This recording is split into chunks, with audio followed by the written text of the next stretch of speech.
Shalom, selamat pagi Bapak Ibu, saudara-saudaraku yang dikasihi dan diberkati Tuhan.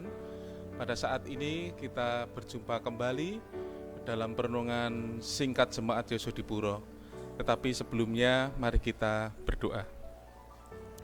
Allah Bapa yang penuh kasih yang bertata di dalam kerajaan surga, terpujilah namamu ya Tuhan, oleh karena kasih, kemurahan dan kebaikan yang masih Tuhan berikan bagi kami. Kau masih memberikan waktu dan kesempatan dan berkat yang Tuhan sediakan bagi kami pada hari ini, untuk kami boleh melewati hari-hari ini bersama dengan Tuhan. Terlebih saat ini kami boleh bersyukur, kami boleh mendengarkan akan firman-Mu. Biarlah renungan yang kami dengarkan pada saat ini boleh memberikan kami kekuatan dan pegangan dalam hidup kami, untuk kami boleh melewatinya. Terima kasih Bapa, terima kasih karena kami mohon dan berdoa di dalam nama-Mu, Tuhan Yesus Kristus yang telah menjadi Tuhan dan Juru Selamat kami. Amin. Pada pagi hari ini saya akan berikan sebuah perenungan yang saya beri judul Melewati Ujian. Suatu ketika ada ujian agama untuk anak SD kelas 6. Pertanyaannya hanya dua. Satu, tulislah apa yang engkau ketahui tentang Allah. Yang kedua, tulislah apa yang engkau ketahui tentang iblis. Lalu gurunya berkata, waktu 30 menit, dimulai dari sekarang. Kemudian anak-anak semua sibuk menulis. Waktu berjalan, tapi ada satu anak yang terlalu semangat. Dia begitu semangat menulis tentang bagian Allah. Tulis panjang sekali dia. Waktu berjalan, kemudian ibu gurunya bilang, waktu tinggal 5 menit lagi. Dia pun masih tetap menulis tentang bagian Allah. 2 menit akan berakhir. Kemudian dia tetap menulis bagian tentang Allah. Dan akhirnya gurunya berkata, oke, waktu sudah selesai, 3, 2, 1, kumpulkan. Kemudian anak ini menulis di bagian iblis hanya beberapa kalimat. Beberapa hari kemudian, anak ini dipanggil. Apa yang ternyata terjadi? Ternyata dia menulis beberapa lembar HVS itu tentang bagian dari Allah, tentang kebaikan tentang Allah, apa yang diketahui tentang Allah.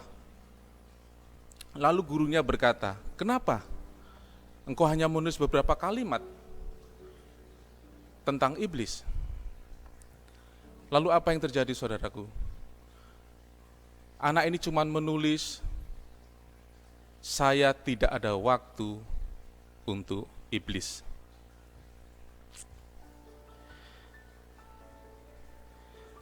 Saudara-saudaraku yang dikasihi Tuhan, dari cerita tersebut kita bisa mengambil kesimpulan yang baik bagi saudara dan saya. Saya tidak ada waktu untuk iblis. Itu menjadi prinsip bagi saudara dan saya.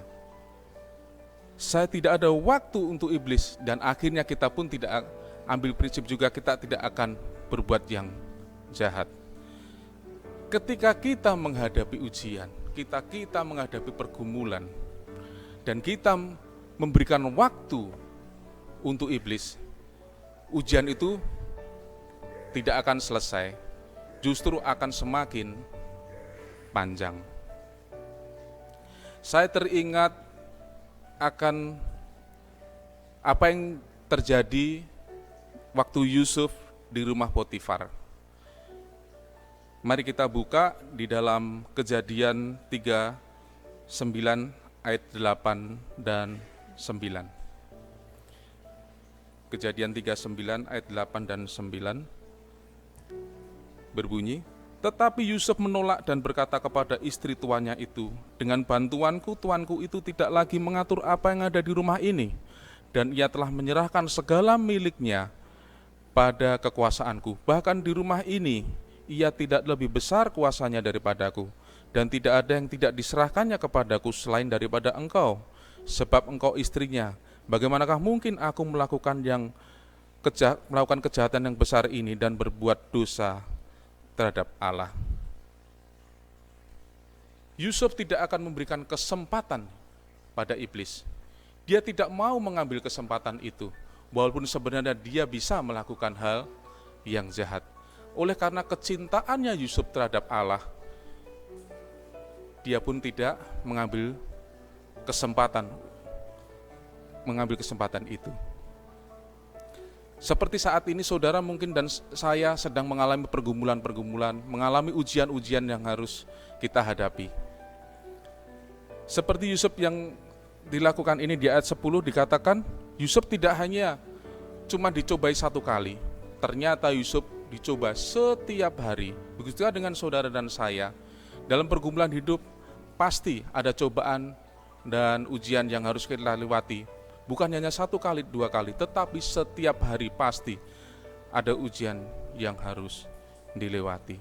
Tetapi ketika kita menulis seperti anak itu tadi, dia menulis tentang kebaikan-kebaikan yang Tuhan lakukan, menulis tentang Allah, sehingga dia pun lupa untuk menulis tentang iblis. Ketika kita sedang melihat akan kebaikan Allah, ketika kita sedang mengingat-ingat akan kebaikan Allah, pasti ujian itu bisa dilewati. Biarlah perenungan singkat ini mengingatkan saudara dan saya bahwa ujian itu memang harus ada, tetapi ujian itu pasti kita lewati bila mana kita mencari Allah, bergantung dan selalu berseru meminta pertolongan kepada Tuhan. Pasti ujian itu pasti akan kita lewati. Kiranya Tuhan memberkati saudara dan saya. Amin.